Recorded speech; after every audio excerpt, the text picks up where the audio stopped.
Sir ನಮಸ್ಕಾರ. ನಮಸ್ಕಾರ sir. Sir ನೀವು ಈಗ ಉಳಿವಿ ಚನ್ನಬಸವಣ್ಣವ್ರ ಬಗ್ಗೆ ಒಂದಷ್ಟು ವಿಚಾರ ತಿಳಿಸೋದೈತೆ. ಒಂದು ಜ್ಞಾನಕ್ಕೆ ಬಂದಿದೆ. ನೀವು ಲಾಸ್ಟ್ ಎಪಿಸೋಡ್ಗಳಲ್ಲಿ ಬಸವಣ್ಣವ್ರ ಬಗ್ಗೆ ವಿಚಾರಗಳು ಹೇಳಿದ್ದೀರಾ. ಹೌದು. ನಿಮ್ಮ ಸ್ವಪ್ನದಲ್ಲಿ ಕನಸಲ್ಲಿ ಬಸವಣ್ಣವ್ರು ಬರ್ತಾರೆ, ಕೆಲವೊಂದು ವಿಚಾರಗಳನ್ನ ತಿಳಿಸ್ತಾರೆ ಅಂತ. ಹೌದು. ಸೊ ಈಗ ಚನ್ನಬಸವಣ್ಣವರು ಒಂದಷ್ಟು ವಿಚಾರ ಅವರದ್ದು ತಿಳಿಸೋದೈತೆ ಅಂತೇಳಿ ಹೇಳಿದ್ರಿ. ಸೊ ಈಗ ಒಂದು ಅವಕಾಶ ನಮ್ಮ ವೀಕ್ಷಕರ ಮುಂದೆ ಡೈರೆಕ್ಟ್ ವಿಚಾರಕ್ಕೆ ಬಂದ್ಬಿಡಿ. ಯಾವೆಲ್ಲ ವಿಚಾರಗಳು ಚನ್ನಬಸವಣ್ಣವ್ರ ಬಗ್ಗೆ ತಿಳಿಸೋದೈತೆ ಮಾತಾಡಿ ಸರ್. ಓಂ ಶ್ರೀ ಗುರು ಚನ್ನಬಸವಲಿಂಗಾಯ ನಮಃ. ಓಂ ಶ್ರೀ ಗುರು ಬಸವಲಿಂಗಾಯ ನಮಃ. ಓಂ ಶ್ರೀ ಜಗದ್ಗುರು ಸಿದ್ಧಲಿಂಗಾಯ ನಮಃ. ಓಂ ಶ್ರೀ ಗುರು ದೊಡ್ಡಯತಾತ ಬಸವಲಿಂಗಾಯ ನಮಃ. ಸರ್, ಈಗ ನಾನು ಮೊದಲಿಗೆ ಹೇಳೋದೇನೆಂದರೆ, ಮೊದಲು ಬಸವಣ್ಣವ್ರ ಬಗ್ಗೆ ಹೇಳಿದ್ವಿ, ಅವರು ಬಂದು ಹೇಳಿದ್ರು. ಇದು ಕೂಡ ಅವರೇ ಹೇಳಿರೋದು. ಆದರೆ ಚನ್ನಬಸವಣ್ಣವ್ರು ಉಳಿವೆಯಲ್ಲೇ ಇದ್ದಾರಲ್ಲ, ಅಲ್ಲಿ ಚನ್ನಬಸವಣ್ಣವರು ಇದ್ದಲ್ಲಿ ಉಳಿವೆ ಮುಂದೆ ಉಳಿಯುತ್ತೆ. ಬಸವಣ್ಣನ ಅನುಯಾಯಿಗಳು ಯಾರ್ಯಾರಿದ್ರು ಅವರೆಲ್ಲ ಅಲ್ಲಿ ಬರ್ತಾರೆ. ಬಸವಣ್ಣನ ಭಕ್ತರು ಏನಿದ್ದಾರೆ, ಶರಣರು ಭಕ್ತರು ಏನೇ ಉಳಿದಿದ್ದಾರೋ ಅವರೆಲ್ಲ ಅಲ್ಲಿ ಸೇರ್ಬೇಕು. ಅವರಿಗೆ ಮುಂದೆ ಭವಿಷ್ಯ ಇದೆ. ಸತ್ಯಯುಗದಲ್ಲಿ ಅವರು ಉಳಿಯಲಿಕ್ಕೆ ಒಂದು ಇದೆ ಅಂತ ಹೇಳಿ ಅವ್ರು ಹೇಳಿದ್ದಾರೆ ನಮಗೆ. ಅದಕ್ಕಾಗಿ ಅವ್ರಿಗೆ ಈ ವಿಷಯನ ಅವ್ರಿಗೆ ತಿಳಿಸ್ಬೇಕಂತ ನಮ್ಮ ಬಸವಣ್ಣವ್ರ ಭಕ್ತರು ಅನುಯಾಯಿಗಳು ಏನಿದೆ, ಲಿಂಗಾಯತ ಧರ್ಮ ಅಂತಂದು ಏನಿದೆ, ಆ ಲಿಂಗಾಯತ ಧರ್ಮ ಅಂತ ಇದ್ದಂಥವ್ರು ಎಲ್ಲರಿಗೂ, ಅವರಂದೇ ಅವರಲ್ಲ, ಎಲ್ಲ ಜನಾಂಗದವರು. ಬಸವಣ್ಣರು ಹೇಳಿರೋದೇ ಎಲ್ಲ ಜನಾಂಗನ ಕೂಡಿಸೇ ಇದು ಮಾಡಿರೋದು ಅವರು. ಅವ್ರಿಗೆ ಈಗ ನಾನು ವಿಷಯ ಹೇಳೋದು ಕೂಡ ಎಲ್ಲರೂ ಜನಾಂಗಕ್ಕೆ ಗೊತ್ತಾಗಲ್ಲ ಅಂತಾನೆ ಈ ವಿಷಯ ತಿಳಿಸ್ತಾ ಇರೋದು ಸರ್ ನಾನು. ಓಕೆ. ಉಳಿವಿ ಎದಕ್ಕಾಗಿ ಉಳಿಯುತ್ತಪ್ಪ ಅಂದರೆ, ಅಲ್ಲಿ ಅವಾಗ ಕಲ್ಯಾಣದಲ್ಲಿ ಕ್ರಾಂತಿ ಆಯ್ತಲ್ಲ, ಕಲ್ಯಾಣ ಕ್ರಾಂತಿ ಆದಾಗಾಗಿ ಅವೆಲ್ಲ ಚನ್ನಬಸವಣ್ಣವರು ಅವರು ಭಕ್ತರು ಏನಿದ್ರು ಮೊದಲಿದ್ದಾರ, ಮಡಿವಾಳ ಮಾಚಿದೇವರು ಅವರೆಲ್ಲ, ಅರಳಯ್ಯ ಅವರೆಲ್ಲ, ಅರಳಯ್ಯ ಬರಲಿಲ್ಲ ಅವರು, ಅರಳಯ್ಯನ ಅವರು ಅಲ್ಲೇ ಇದು ಮಾಡಿದರು ಅವರು ಕಲ್ಯಾಣದಲ್ಲೇ. ಇನ್ನು ಉಳಿದ ಶರಣರೆಲ್ಲ ಮಾತಾಡ್ಕೊಂಡು ಮುಂದೆ ಹಿಂಗೆ ಆಗ್ತದೆ, ಇಲ್ಲಿ ಗಲಾಟೆ, ನಾವು ಇರೋದು ಬೇಡ, ಇಲ್ಲಿಂದ ಈ ಜಾಗ ಖಾಲಿ ಮಾಡೋಣ ಅಂತೇಳಿ ಭಕ್ತಿ ಬರೆದಂಥ ವಚನಗಳು ಏನಿದ್ದು, ಭಂಡಾರ ಬಸವಣ್ಣವರು ಎಲ್ಲರೂ ಶರಣರು ಎಲ್ಲ ಬರೆದ ವಚನಗಳು ತೊಗೊಂಡು ಬೇರೆ ಕಡೆ ಪ್ರಯಾಣ ಮಾಡ್ಬೇಕಂತ ಅವ್ರಿಗೆ ಮೊದಲೇ ಗೊತ್ತಾಗಿರುತ್ತೆ, ಇಲ್ಲಿ ಕಲ್ಯಾಣದಲ್ಲಿ ಜಗಳ ಆಗುತ್ತಂತೇಳಿ, ದೊಡ್ಡ ಕ್ರಾಂತಿ ಆಗುತ್ತೆ ಅಂಬೋದು. ಒಂದು ವಾರ ಮುಂಚಿತವಾಗಿ ಇವರು ರಾತ್ರಿ ಅಲ್ಲಿದ್ದ ಬಿಟ್ಟು ಬೇರೆ ಕಡೆ ಪ್ರಯಾಣ ಮಾಡ್ತಾರೆ. ಇಲ್ಲಿಗೆ ಹೋಗ್ಬೇಕಂತ ಏನಿಲ್ಲ, ಹಂಗೆ ಹೋಗ್ತಾ ಇರ್ತಾರೆ. ಬಂದು ಇಲ್ಲಿ ಉಳಿಯಲ್ಲಿ ನೆಲೆ ಹೋಗಿರ್ತಾರೆ. ಅಲ್ಲಿ ಕಾಡಾರಣ್ಯದಲ್ಲಿ ಅದು ಅವಾಗ ಅದು ಆದ್ರೆ ಅಲ್ಲಿ ಯಾರಿಗೂ ಸಿಗೋದಲ್ಲ, ಗೊತ್ತಾಗೋದಲ್ಲ ಅಂತೇಳಿ ಅಲ್ಲಿ ಹೋಗಿ ಅವರು ಒಂದು ಇದು ಮಾಡ್ಕೊತಾರೆ. ಅವರು ತಾವಲ್ಲಿ ಚನ್ನಬಸವಣ್ಣವರು ಮಾಡಿಕೊಂಡು ಅಲ್ಲಿ ಅಷ್ಟ ದಿಗ್ಬಂಧನ ಮಾಡ್ತಾರೆ. ಅಲ್ಲಿ ಮುಂದೆ ಇಲ್ಲಿ ಯಾರೂ ಬರಬಾರ್ದು, ಅವರು ಅಲ್ಲಿ ಸಿಗಲಿಲ್ಲ ಅಂತ ಹುಡುಕಂತ ಬಂದ್ರು ಕೂಡ ನಮ್ಮ ಜಾಗ, ಈ ಸ್ಥಳ ಅವ್ರಿಗೆ ಸಿಗಬಾರ್ದು ಅಂತಂದೇಳಿ ಬಿಜ್ಜಾಡ ರಾಜರು ಏನಿದ್ರು ಅವರು, ಅವ್ರ ಮಗ ಮಾಡಿದ್ದಂಥ ಇದು ಕ್ರಾಂತಿ ಮಾಡಿದ್ದ, ಅವ್ರನ್ನ ಹುಡುಕ್ಬೇಕಂತ ಬಂದ್ರೆ ನಮ್ಮ ಈ ಸ್ಥಳ ಸಿಗಬಾರ್ದು ಅಂತೇಳಿ ದಿಗ್ಬಂಧನ ಹಾಕ್ತಾರೆ ಅವರು ಚನ್ನಬಸವಣ್ಣವರು. ಅಲ್ಲಿ ಆದ್ಮೇಲೆ ಧ್ಯಾನಕ್ಕೆ ಕುಂದಿರ್ತಾರೆ ಭಾಳ ದಿವಸ, ಧ್ಯಾನದ ಮಂಟಪ ಅಂತ ಹೇಳ್ತೆ. ಅಲ್ಲಿ ಆ ಧ್ಯಾನಕ್ಕೆ ಕುಂತ್ಕೊಂಡಾಗ ಅವ್ರಿಗೆ ಗೊತ್ತಾಗುತ್ತೆ ಮುಂದೆ ಇಷ್ಟು ಯುಗದಲ್ಲಿ ಇಷ್ಟು ವರ್ಷದಲ್ಲಿ ಹಿಂಗಾಗತ್ತೆ. ಆ ಈಗ ಸತ್ಯಯುಗ ಬರೋ ಕಾಲಕ್ಕೆ ಇದು ಇಲ್ಲಿ ಏನು ಜಾಗ ಇದಾಗಬಾರ್ದು ಅಂತೇಳಿ ಎಲ್ಲ ಕಡೆ ಇದಾಗುತ್ತಂತೆ. ಇಡೀ ವಿಶ್ವದಲ್ಲೇ ವಿಶ್ವ ಯುದ್ಧ ಆಗುತ್ತದೆ, ಮೂರನೇ ಪ್ರಪಂಚ ಯುದ್ಧ ಆಗುತ್ತದೆ. ಆದಮೇಲೆ ಪ್ರಳಯಗಳಾಗ್ತಾವ, ಜಲಪ್ರಳಯ, ವಾಯುಪ್ರಳಯ, ಅಗ್ನಿ ಪ್ರಳಯ, ಭೂಪ್ರಳಯ, ಆಕಾಶ ಪ್ರಳಯ, 5 ಪ್ರಳಯಗಳು ಆಗ್ತಾವೆ. ಅವಾಗ ಆದಾಗ ಆ ಸ್ಥಳ ಮಾತ್ರ ಅಲ್ಲಿ ಏನಾಗಲ್ಲಂತೆ. ಅಲ್ಲಿ 100 ಕಿಲೋಮೀಟ್ರ್, 120 ಕಿಲೋಮೀಟ್ರ್ ಸರೌಂಡು ಅಲ್ಲಿ ಏನಾಗೋದಲ್ಲ. ಅಲ್ಲಿ ದಿಗ್ಬಂಧನ ಮಾಡಿರ್ತಾರೆ ಅವರು ಚನ್ನಬಸವಣ್ಣವರು. ಅದಕ್ಕಾಗಿ ಅವರು ಮುಂದೆ 780 ವರ್ಷ ಆದಮೇಲೆ ಮತ್ತೆ ನಾವು ಬರ್ತು ಅಂತ ಹೇಳಿದ್ದಾರೆ. ಅಲ್ಲಿ 60 ವರ್ಷ ಮೊದಲೇ ಆಗಿದ್ರು ಅವರು ಬಸವಣ್ಣವ್ರದ್ದು ಆಯುಷ್ಯ.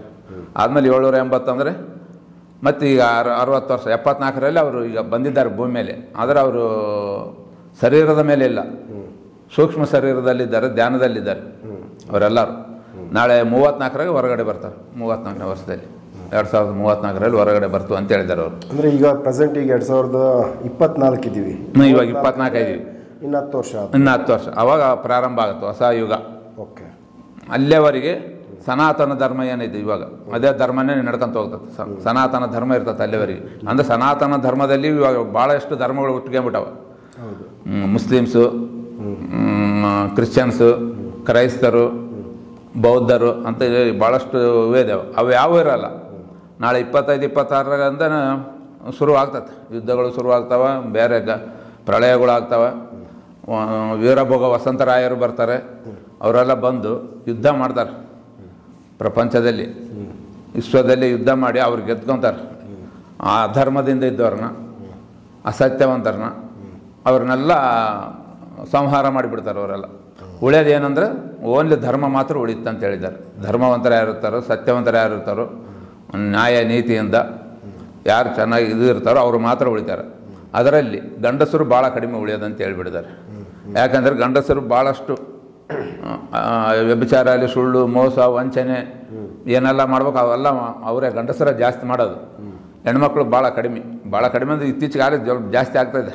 ಹೊರಗಡೆ ಓದ್ತಾ ಇದ್ದಾರೆ ಹೆಣ್ಮಕ್ಳು ಕೂಡ ಇದು ಮಾಡ್ತಾ ಇದ್ದಾರೆ.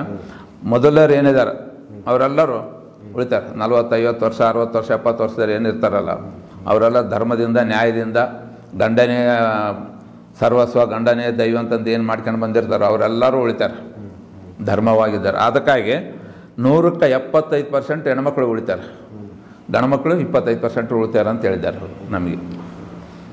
ಆದಮೇಲೆ ಆಕಾಶ ಕಾಯ ಬಂದು ಭಾಳಷ್ಟು ಇದಾಗುತ್ತೆ ಅಂತ ಹೇಳ್ಬಿಡ್ತಾರೆ ಭೂಮಿ ಒಳಗೆ ಪ್ರಳಯದಿಂದ. ಜಲಪ್ರಳಯ, ವಾಯು ಪ್ರಳಯ, ಅಗ್ನಿ ಪ್ರಳಯ. ಇದನ್ನೆಲ್ಲ ನಿಮ್ಗೆ ಹೇಳಿದ್ದು? ನಿಮ್ಗೆ ಯಾರು ಹೇಳಿದ್ದಲ್ಲ? ನಮಗೆ ಬಸವಣ್ಣರೇ ಹೇಳಿದ್ದು. ಇದು ಸ್ವಪ್ನದಲ್ಲಿ? ಸ್ವಪ್ನದಲ್ಲಿ ಬಂದು ಹೇಳಿದ್ದೆ. ಇದು ಕೂಡ ಮೆನ್ಷನ್ ಮಾಡಿದಾರ ಇಸ್ವಿಗಳೆಲ್ಲನೂ? ಇಸ್ವಿಗಳೆಲ್ಲ ಹೇಳಿದಾರ? ಇಸ್ವಿ ಅಂತ ಏನಿಲ್ಲ. ಅವ್ರು 33ರಿಂದ 34 ಅವ್ರು ಬರ್ತಾರೆ.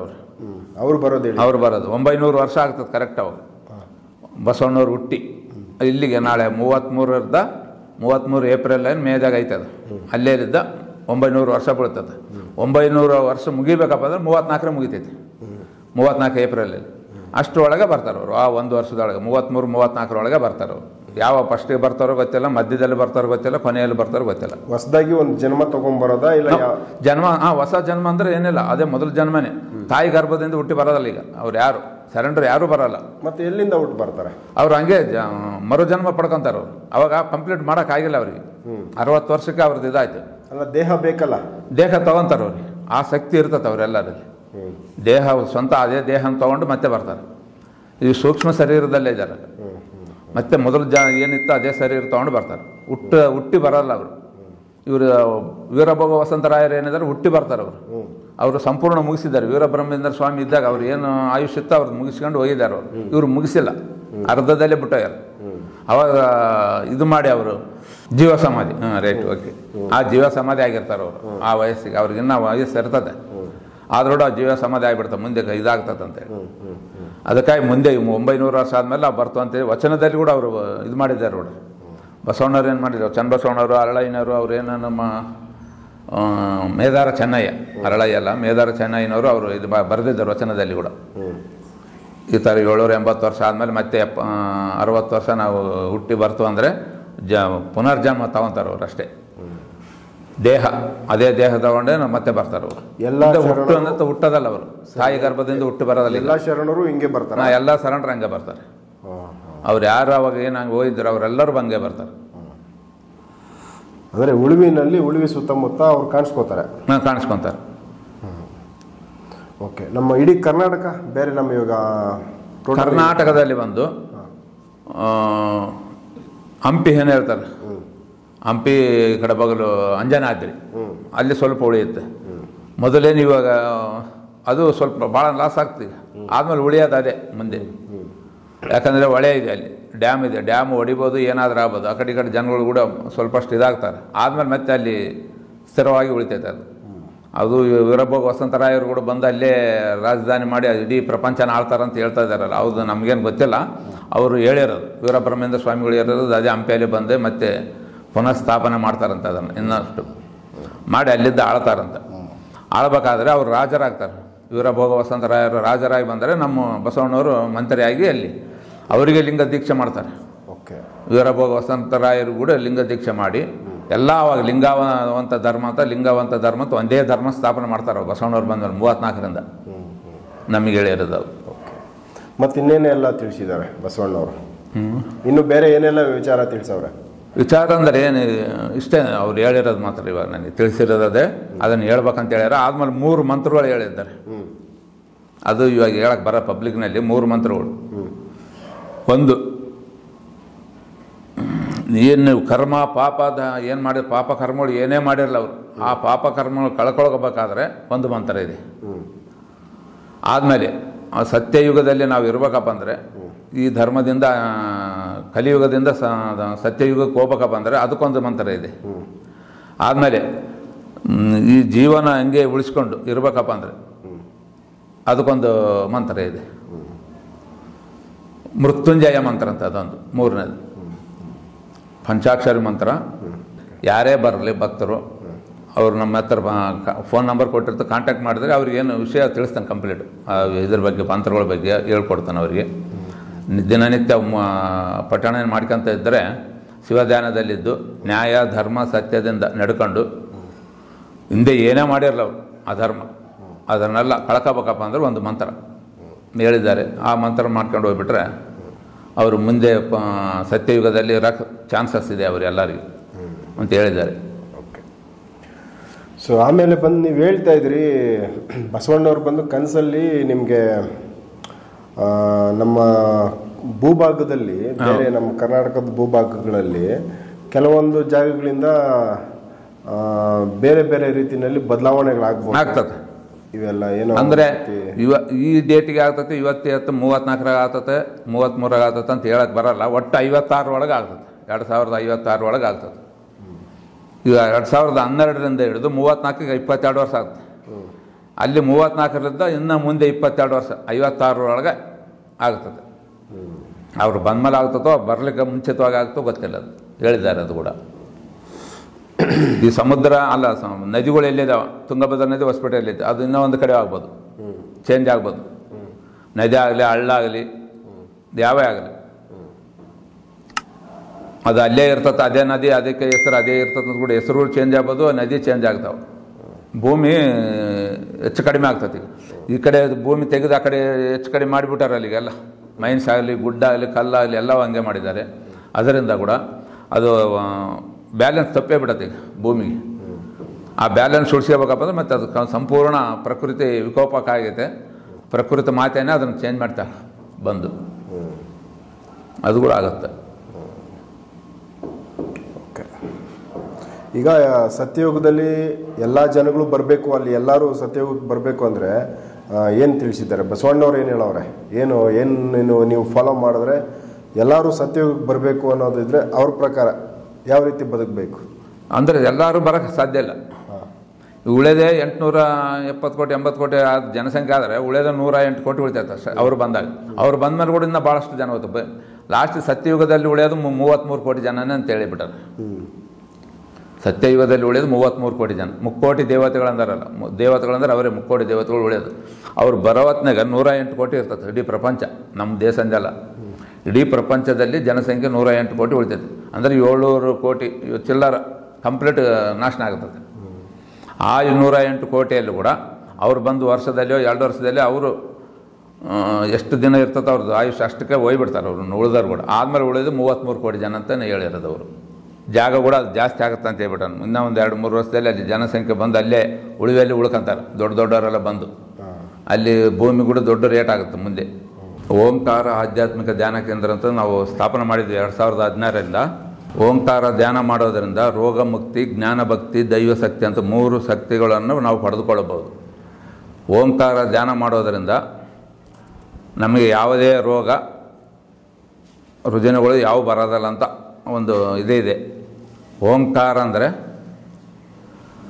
ಬ್ರಹ್ಮಾಂಡ ಸೃಷ್ಟಿ ಮಾಡಿರೋದಕ್ಕಿಂತ ಮುಂಚಿತವಾಗಿ ಏನಿದ್ದಿಲ್ಲ, ಈ ಬ್ರಹ್ಮಾಂಡಕ್ಕೆ ಹತ್ತಲೂ ಇತ್ತು. ಆ ಬ್ರಹ್ಮಾಂಡ ಸ್ಥಾಪನೆ ಆಗಬೇಕಾದ್ರೆ, ಬ್ರಹ್ಮಾಂಡ ಹುಟ್ಟಬೇಕಾದ್ರೆ ಓಂಕಾರ ಎಂಬ ಧ್ಯಾನದಿಂದ ಸ್ಫೋಟಗೊಂಡು ಓಂಕಾರ ಧ್ಯಾನ ಶಬ್ದ ಉಚ್ಚಾರ ಆಯಿತು. ಓಂಕಾರ ಎಂಬ ಧ್ಯಾನದಿಂದ ಆಕಾಶ, ನಕ್ಷತ್ರ, ಸೂರ್ಯ, ಚಂದ್ರ, ಭೂಮಿ ಇವೆಲ್ಲ ಹುಟ್ಟಿದ್ದು ಓಂಕಾರ ಶಬ್ದ ಸ್ಫೋಟಗೊಂಡೆ ಇವೆಲ್ಲ ಹುಟ್ಟಿದ್ವು ಅಂತ ಹೇಳ್ತಾ ಇದ್ದಾರೆ ಈಗ. ಆದ್ದರಿಂದಾಗಿ ನಾವು ಓಂಕಾರ ಧ್ಯಾನ ಕೇಂದ್ರ ಅಂತ ಸ್ಥಾಪನೆ ಮಾಡಿದ್ವಿ 2016ರಲ್ಲಿ. ರೋಗ ಮುಕ್ತಿ, ಜ್ಞಾನ ಭಕ್ತಿ, ದೈವ ಶಕ್ತಿ ಎಂಬ 3 ಕಾನ್ಸೆಪ್ಟ್ ಇಟ್ಕೊಂಡು ನಾವು ಮಾಡ್ತಾಯಿದ್ದೀವಿ. ಆದ್ದರಿಂದ ಎಲ್ಲರೂ ಓಂಕಾರ ಧ್ಯಾನ ಮಾಡೋದರಿಂದ ಬೆಳಗಿನ ಜಾವ 3 ಗಂಟೆಯಿಂದ ಹಿಡಿದು 5-5:30 ಒಳಗೆ ಯಾರು ಮಾಡ್ತಾರೋ ಅವರಿಗೆ ಈ ಎಲ್ಲ ಶಕ್ತಿ ದೊರೆಯುತ್ತದೆ ಅಂತೇಳಿ ನಾವು ಈ ಮೂಲಕ ಹೇಳಲಿಕ್ಕೆ ಇಚ್ಛಿಸುತ್ತೇನೆ. ಮಕ್ಕಳಿಂದ ಹಿಡಿದು ವಯಸ್ಕರು, ವೃದ್ಧರು, ಯುವಕರು, ಯುವತಿಯರು, ಹೆಣ್ಮಕ್ಳು, ಗಂಡ್ಮಕ್ಳು ಯಾರೇ ಆಗಲಿ ಓಂಕಾರ ಧ್ಯಾನ ಮಾಡಬಹುದು. ಪ್ರತಿಯೊಬ್ಬರು ತಮ್ಮ ತಮ್ಮ ಮನೆಯಲ್ಲಿ ಕುಳಿತುಕೊಂಡು ಆಗಲಿ ಓಂಕಾರ ಧ್ಯಾನವನ್ನು ಪ್ರತಿನಿತ್ಯ ಮಾಡುವುದರಿಂದ ನಿಮ್ಮಲ್ಲಿರ್ತಕ್ಕಂಥ ದುರ್ಬುದ್ಧಿ, ಅಧರ್ಮ, ಅಸತ್ಯ ಇಂಥವೆಲ್ಲ ದೂರ ಆಗ್ತವೆ. ನೀವು ದಿನನಿತ್ಯ ಈ ಓಂಕಾರ ಧ್ಯಾನ ಮಾಡುವುದರಿಂದ 108 ಸಲ ಹೇಳೋದರಿಂದ ನಿಮಗೆ ಯಾವುದೇ ರೋಗ ರುಜಿನಗಳು ಬರುವುದಿಲ್ಲ. ಆದಮೇಲೆ ದೈವಶಕ್ತಿಯೂ ಬರುತ್ತದೆ. ಇದರಿಂದನೇ ನಾನು ದೈವಶಕ್ತಿ ಪಡೆದುಕೊಂಡಿರೋದು. ದೇವರ ಆಶೀರ್ವಾದ, ಬಸವಣ್ಣವರ ಆಶೀರ್ವಾದ ಆಗಿರೋದು ಅದರಿಂದನೇ, ಓಂಕಾರ ಧ್ಯಾನದಿಂದ. ನಾವು 2007ರಲ್ಲಿ ನಮ್ಮ ಚನ್ನಬಸವ ತಾತನವರು, ಒಳಬಳ್ಳಾರಿ ಚನ್ನಬಸವ ತಾತನವ್ರ ಪ್ರವಚನವನ್ನು ನಾವು ಊರಲ್ಲಿ ಹೇಳಿಸಿದ್ವಿ. ಆ ವಚನದಿಂದ ಕೂಡ ಊರಲ್ಲಿ ನಾವು ಸಾಮೂಹಿಕ ಲಗ್ನಗಳು ಕೂಡ ಮಾಡಿಸಿಕೊಟ್ಟಿದ್ದೀನಿ, ಗ್ರಾಮಸ್ಥರೆಲ್ಲರೂ ಸೇರಿ. ನೀವು ಇನ್ನು ಮುಂದೆ ನಮಗೆ ವಿಷಯ ತಿಳ್ಕೊಬೇಕಾದ್ರೆ ನಾನು ಫೋನ್ ನಂಬರಿಗೆ ಮಾಡಿದ್ರೆ ನಾನು ಮುಂದಿನ ವಿಷಯ ಎಲ್ಲ ನಿಮಗೆ ಸುಸೂಕ್ತವಾಗಿ ತಿಳಿಸಿಕೊಡುತ್ತೇನೆ.